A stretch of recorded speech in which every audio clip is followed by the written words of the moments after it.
Pikiran dan hati adalah kunci kebahagiaan.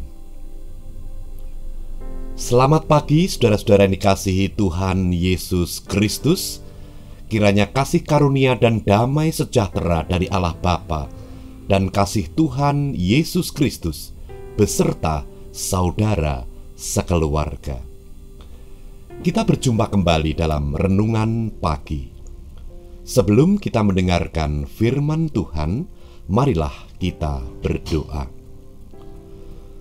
Allah Bapa, tak henti kami mengucap syukur kepadamu di setiap hari. Karena kami mengenal kasih-Mu yang begitu besar, dan kami menyadarinya bahwa pertolongan-Mu senantiasa ada di dalam kehidupan kami. Terbukti pagi hari ini, kami mendapati diri kami terberkati, selamat, diberi kekuatan, kesehatan, kami seluruh keluarga. Bapa Sorgawi, kami hendak menjalani hari ini berbekal firman-Mu. Biarlah firman-Mu menjadi pegangan, supaya hari ini senantiasa kami dekat kepadamu. Kami dekat dengan sumber pertolongan. Terima kasih Bapa, di dalam nama Tuhan Yesus Kristus kami berdoa. Amin. Saudara-saudara yang dikasihi Tuhan Yesus Kristus, saya akan membaca dari kitab Mazmur pasal 139 ayat 23 dan 24. Di sana dikatakan demikian, "Selidikilah aku, ya Allah, dan kenallah hatiku. Ujilah aku, dan kenallah pikiran-pikiranku. Lihatlah, apakah jalanku serong, dan tuntunlah aku di jalan yang kekal." Saudara-saudara yang dikasihi Tuhan, apa sesungguhnya yang dimaksud pemazmur ketika mengatakan semuanya ini di hadapan Tuhan? Saya percaya bahwa pemazmur tahu, pemazmur percaya bahwa Tuhan adalah Dia yang mengenal hati kita. Tuhan mengenal pikiran-pikiran kita. Malah bukan hanya itu, tak ada yang tersembunyi di hadapannya. Jadi ketika pemazmur mengatakan, "Selidikilah aku ya Allah, dan kenallah hatiku, ujilah aku, dan kenallah pikiran-pikiranku," itu dimaksudkan bukan berarti semula Tuhan belum mengenal hati kita, belum mengenal pikiran-pikiran kita. Tetapi yang dimaksud pemazmur adalah mulai saat ini Tuhan yang mengenal hati, Tuhan yang mengenal pikiran-pikiran, diberi kesempatan untuk berkarya di dalam kehidupan kita. Mengapa demikian, saudara-saudara?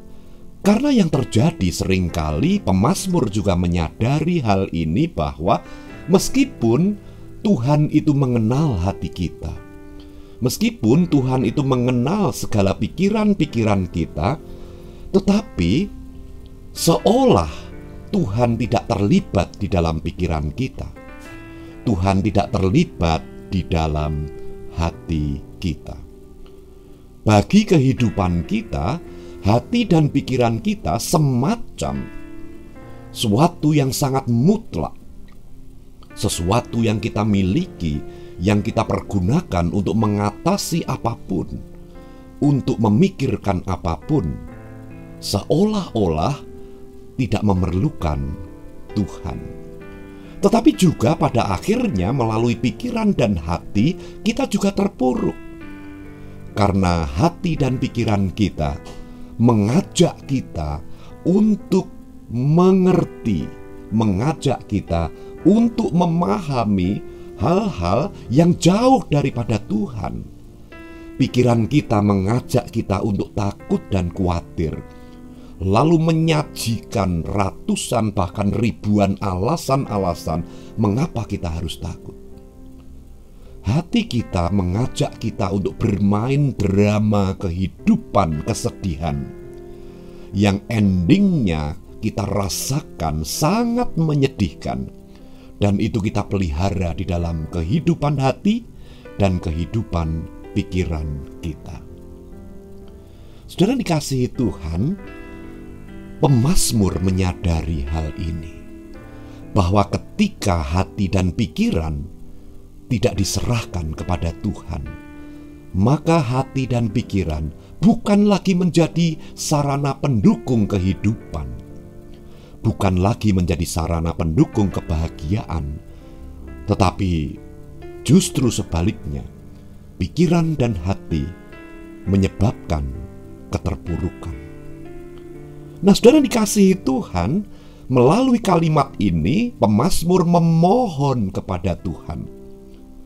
Tuhan yang mengenal hati, Tuhan yang mengenal pikiran, sekarang diterima di dalam kehidupan pemazmur, lalu menempatkan Tuhan untuk menguji segala apa yang dirasakannya di hati dan segala apa yang diangankan di pikiran.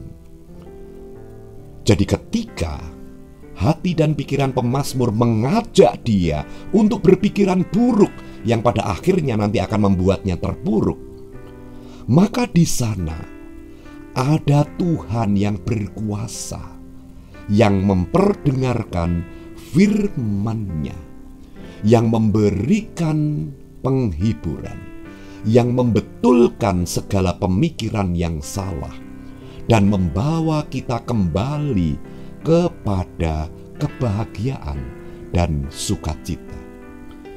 Karena segala yang dipikirkan dan segala yang dirasakan di hati belum tentu merupakan sebuah kebenaran. Karena pikiran bersifat bebas dapat memutar jutaan gagasan-gagasan yang bisa baik tetapi juga bisa tidak baik. Nah, saudara dikasihi Tuhan, bagaimana kita menerapkan hal ini di dalam kehidupan kita? Saudara-saudara, betapa bahayanya jika hati kita, pikiran kita lepas dari Tuhan Yesus Kristus, lepas dari firman-Nya. Karena jika hal ini terjadi, maka apa yang menjadi gagasan pikiran, apa yang menjadi isi hati, akan kita kira sebagai kehidupan yang sesungguhnya.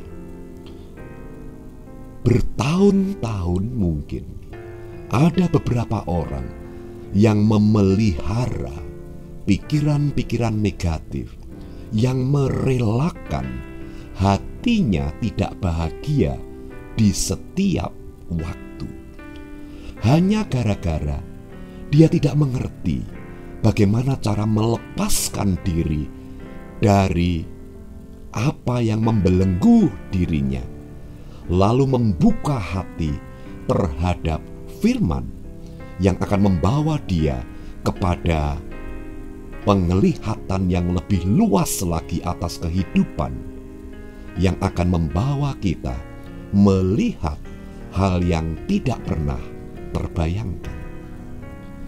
Saudara dikasihi Tuhan Yesus Kristus, bagaimana prakteknya? Melalui Tuhan yang kita libatkan di dalam hati dan pikiran, maka seolah-olah apa yang kita pikirkan, apa yang kita rasakan, kita sadari semuanya itu. Oh, saat ini aku sedang memikirkan hal yang buruk. Begitu kita menyadarinya, lekas-lekas kita menghadirkan Tuhan dan firman-Nya di dalam pikiran itu. Bagaimana Tuhan berfirman atas hati yang mengajak kita untuk takut? Bagaimana firman Tuhan berbicara untuk hati yang mengajak kita untuk khawatir? Bagaimana Tuhan kita hadirkan di dalam hati yang sedang diliputi oleh drama kesedihan? Bagaimana Tuhan menggantikan semuanya itu dengan kebenaran firman yang akan membuka mata hati kita terhadap pertolongan, terhadap hari esok yang cerah, bukan seperti yang kita rancangkan di dalam hati dan pikiran yang negatif. Saudara dikasihi Tuhan Yesus Kristus, setiap hari kita akan mengalami pikiran-pikiran yang negatif. Setiap hari kita akan mengalami hati yang penuh dengan kedukaan, kekecewaan, dan kesedihan. Nah, sekarang bergantung kepada kita. Apakah Tuhan dan firman-Nya akan kita persilahkan untuk berkuasa atas hati dan pikiran, sehingga kita pun bisa berkata seperti pemazmur, "Selidikilah aku ya Allah, dan kenallah hatiku. Ujilah aku, dan kenallah pikiran-pikiranku. Lihatlah apakah jalanku serong, dan tuntunlah aku di jalan yang kekal." Ketika Tuhan kita undang untuk berkuasa di dalam pikiran dan hati, maka setiap saat kita dapat beranjak dari segala pemikiran yang buruk. Kita dapat beranjak dari gejolak hati yang gelap. Kita akan menemukan cahaya di dalam kehidupan. Dan melalui firman-Nya kita akan tahu bahwa kehidupan ini tidak seburuk yang kita pikirkan. Kehidupan ini tidak segelap apa yang kita rasakan.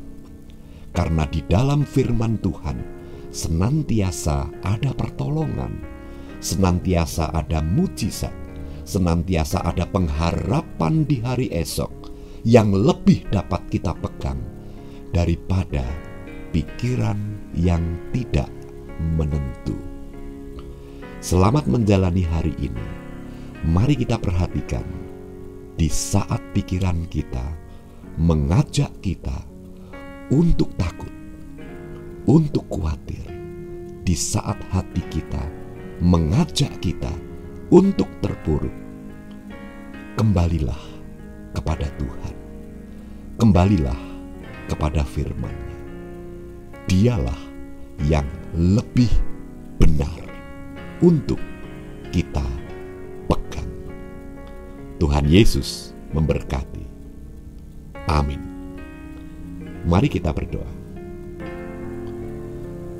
Bapa, biarlah di dalam firman-Mu ini Tuhan memberi keterampilan kepada kami untuk kami mampu menyelidiki, menguji, dan menyadari segala gerakan-gerakan pikiran kami yang tidak benar, segala situasi hati kami yang tidak benar, untuk kami kembali kepada kebenaran Tuhan, yaitu firman.